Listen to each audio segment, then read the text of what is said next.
नमस्ते दोस्तों, RV coaching classes में एक बार फिर से आपका हार्दिक अभिनंदन है। पी का स्थिति सदिश निकालेंगे अपन। तो पी का स्थिति सदिश निकालने के लिए अपन क्या करेंगे, सबसे पहले ये जानना ज़रूरी है। तो देखिए दोस्तों, इसमें ये दिया गया है आपको कि पी का स्थिति सदिश। तो पी का स्थिति सदिश निकालो।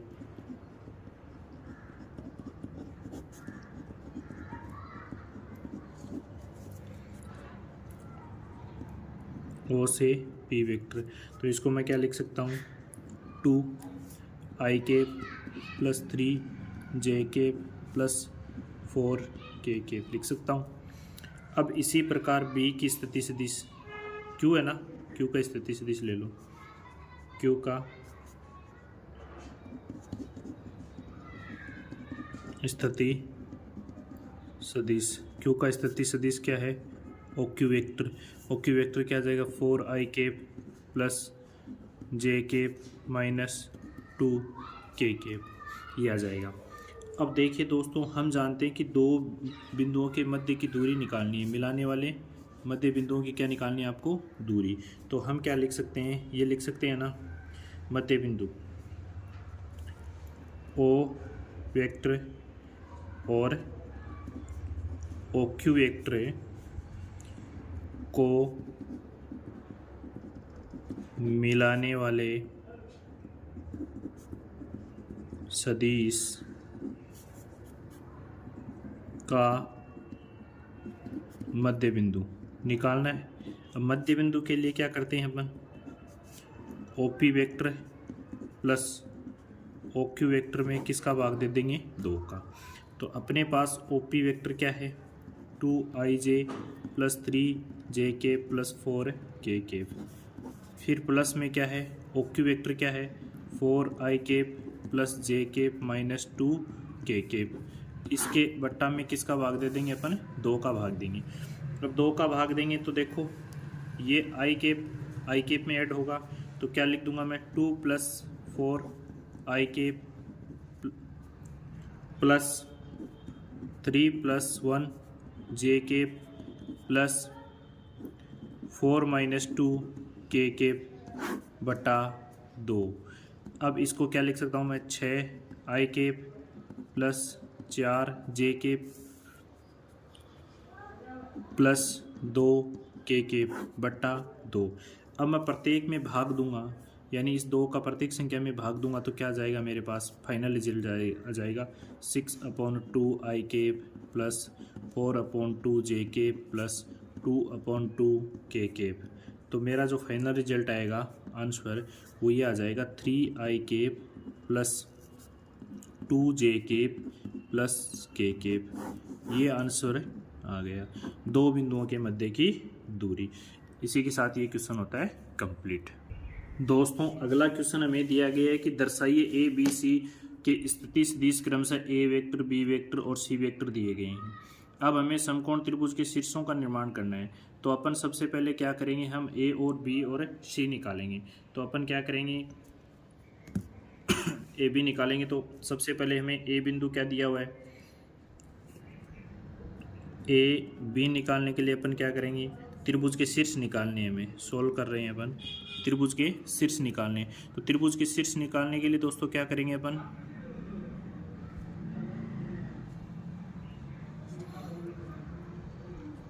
ये भी दिया हुआ है।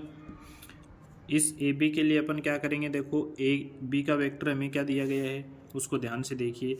हमें ये वाली जो वैल्यू है ना, इस वैल्यू को इस वाली वैल्यू में से क्या करना है, घटाना है। तो अपन लिख सकते हैं ना, ए बी वेक्टर निकालेंगे अपन, तो बी माइनस ए वेक्टर, क्योंकि देखो हमारे पास ए वेक्टर दिया हुआ है, बी वेक्टर दिया हुआ है और सी वेक्टर दिया हुआ है।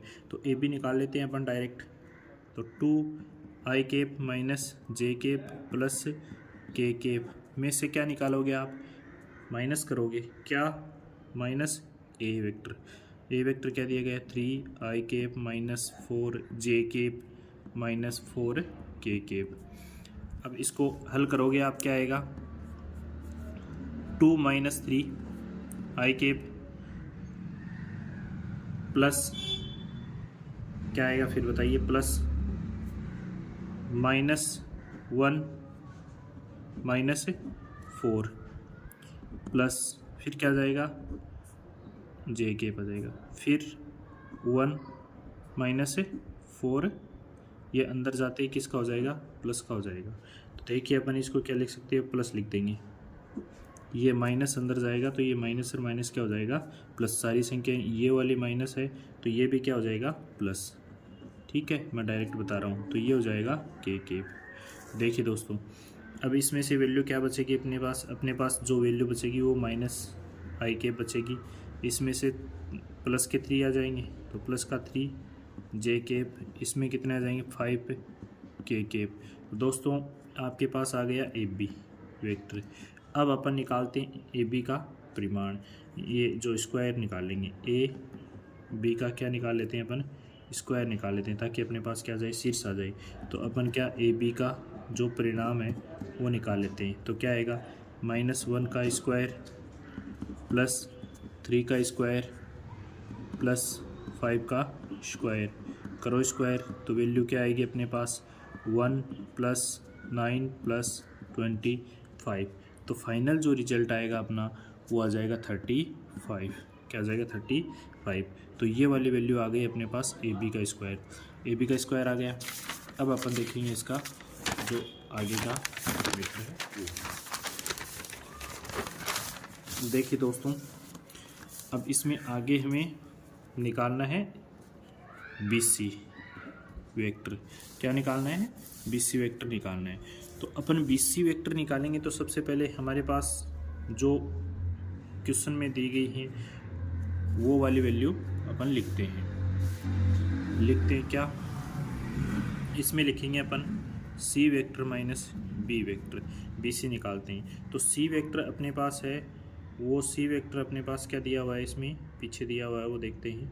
C वेक्टर अपने पास दिया हुआ है i - 3 j - 5 k, और अपने पास माइनस कर रहे हैं। B वेक्टर दिया हुआ है 2i - j + k। अब इसमें से इसको घटाएंगे तो 1 में से 2 घटेगा, i आ जाएगा, फिर प्लस का चिन्ह, -3 में से +1 j, फिर प्लस का चिन्ह आ जाएगा, -5 में से -a घटाओगे k आ जाएगा। तो इसकी वैल्यू क्या आई, इसकी वैल्यू बच गई अपने पास -i, इसमें बच गया माइनस का 2 j, इसमें क्या बच गया माइनस का 6 k। अब देखिए दोस्तों, ये वाली वैल्यू आ गई तो अपन BC वेक्टर का परिणाम निकालेंगे स्क्वायर, और ये किसका आ जाएगा BC का स्क्वायर आ जाएगा।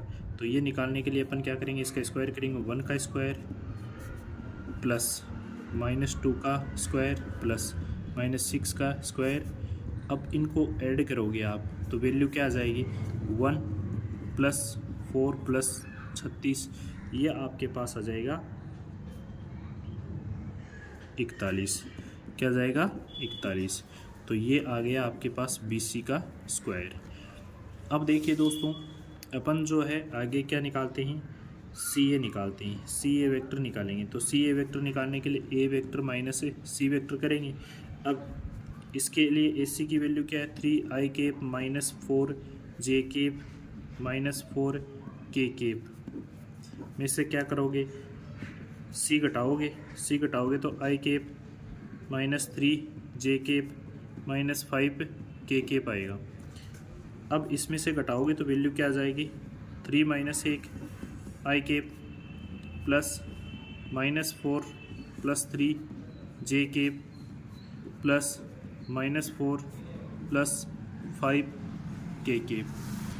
अब इसकी वैल्यू क्या आएगी आपके पास 2i,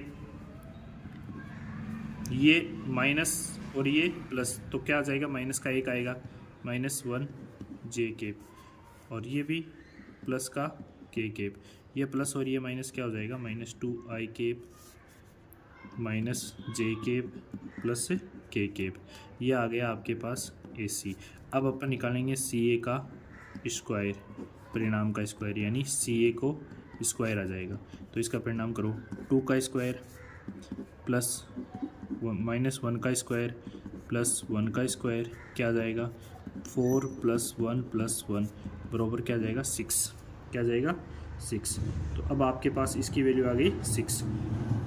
अब हमें इस बात का ज्ञात है कि त्रिभुज की दो भुजाओं के वर्गों का योग तीसरी भुजा के बराबर होता है। तो अपन उसके उसी नियम के हिसाब से क्या लिख सकते हैं, AB² प्लस CA² बराबर BC का स्क्वायर। दो भुजाओं के वर्गों का योग तीसरी भुजा के क्या होना चाहिए, बराबर। तो लिख दिया मैंने।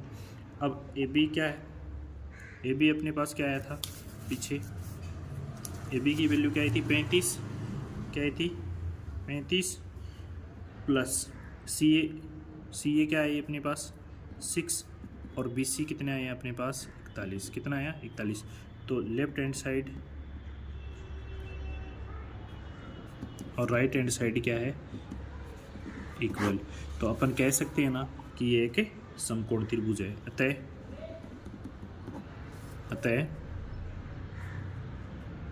त्रिभुज ABC एक समकोण त्रिभुज है। आशा करता हूँ दोस्तों ये क्वेश्चन आपको अच्छे से समझ में आया होगा। चलिए अगले क्वेश्चन। नमस्ते दोस्तों, अब इसमें ये दिया गया है, देखिए इधर कि इसमें दिया हुआ है त्रिभुज ABC जिसमें से कौन सा सत्य है या नहीं है। तो अपन क्या त्रिभुज के योगफल नियम जानते हो ना, त्रिभुज की तीनों भुजाओं का योग। तो अपन क्या कर सकते हैं, AB लिख सकते हैं, फिर मैं क्या लिख सकता हूँ BC लिख सकता हूँ। इसमें सत्य नहीं है वो बताना है, सत्य है वो नहीं, सत्य नहीं है वो बताना है। BC वेक्टर लिख सकता हूँ, फिर मैं CA वेक्टर लिख सकता हूँ। बराबर क्या है इसमें 0 वेक्टर है, लिख सकता हूँ, कोई दिक्कत नहीं है। लेकिन इसमें दोस्तों ये बात है कि त्रिभुज के तीनों जो भुजाएं हैं उनका मैंने योग कर लिया, बराबर क्या लिख दिया 0। तो पहले वाला सही है। अब दूसरे में मैं इसको यदि इस प्रकार से लिखूँ BC को, यदि मैं उधर भेज दूँ तो ये माइनस का CA वेक्टर हो जाएगा। अब ये माइनस का CA वेक्टर है, ये माइनस का CA है, तो यदि अपन इधर लाएंगे तो ये प्लस का हो जाएगा। तो दूसरा ये है, इसको मैं माइनस CA को क्या लिख सकता हूँ, मैं प्लस AC लिख सकता हूँ ना। तो ये माइनस का है तो ये इधर है, तो ये इधर आते ही किसका हो जाएगा, माइनस का हो जाएगा। तो ये भी सही है। अब बात ये है कि ये जो CA है उधर जाते ही प्लस का होता है और इधर आते ही माइनस का होता है और इधर आते ही किसका होता है, प्लस का। लेकिन यहाँ पर ये गलती है, इसलिए गलत कथन क्या है, ये है, ये भी सही कथन है। तो दोस्तों मैं आशा करता हूँ कि ये क्वेश्चन भी आपको अच्छे से समझ में आया होगा। देखिए दोस्तों, इसमें क्वेश्चन नंबर 19वां, इसमें क्या दिया हुआ है, यदि A और B दो संरेख सदिश हैं, क्या है, दो संरेख सदिश हैं, तो अपन को क्या पूछा है, इसमें से कौन सा कथन सही नहीं है। तो देखिए दोस्तों, इसमें जो ये क्वेश्चन दिया हुआ है B vector lambda A vector किसी सदिश लैम्डा के लिए, क्योंकि जो ये लैम्डा है ये क्या है, अदिश है, क्या है, अदिश। अब इसमें A plus minus B vector दिया है, ये भी सही है, लेकिन A वेक्टर B वेक्टर के क्रमागत घटक भी समानुपाती नहीं होते, समानुपाती होते हैं। तो इसमें जो दिशा समान है परंतु परिणाम विभिन्न है, दोनों सदिशों का दिशा भी क्या होनी चाहिए, समान है, तो परिणाम भी क्या होना चाहिए, समान। तो गलत कथन है वो क्या होगा इसमें, D। तो दोस्तों इसी के साथ आपकी जो यूनिट है 10.2 वो कंप्लीट होती है। आशा करता हूँ इस वीडियो को आपको ज़्यादा से ज़्यादा शेयर करना है ताकि ये क्वेश्चन अच्छे से आपको समझ में आ सके। धन्यवाद दोस्तों।